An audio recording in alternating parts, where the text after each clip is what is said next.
चिखली तालुक्यातील शेतकऱ्यांना अद्याप पीक विमा मिळाला नाही। याच कारणामुळे क्रांतिकारी शेतकरी संघटनेचे नेते विनायक सरनाईक आणि नितीन राजपूत यांच्या नेतृत्वाखाली शेतकऱ्यांनी चिखली येथील तालुका कृषी कार्यालयात ठिय्या आंदोलन केलं।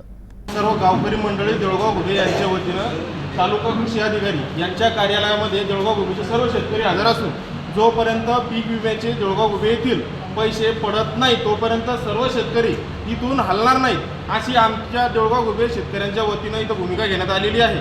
आणि एकतर या पीक विमा कंपनीच्या कार्यकर्त्यांवर गुन्हे दाखल करा, नाहीतर शेतकऱ्यांचे सर्व पैसे एक शेतकऱ्यांच्या खात्यावर पीक विम्याचे सर्व पैसे टाका अशी सर्व शेतकऱ्यांची भूमिका घेण्यात आलेली आहे। मागील महिन्यामध्ये शासनाने पीक विमा कंपनीला शेतकऱ्यांची जी पीक विम्याची रक्कम आहे ती दिलेली आहे, परंतु एक ते सव्वा महिना उलटला तरीसुद्धा शेतकऱ्यांच्या खात्यावर अद्यापपर्यंत पीक विमा जमा झालेला नाही।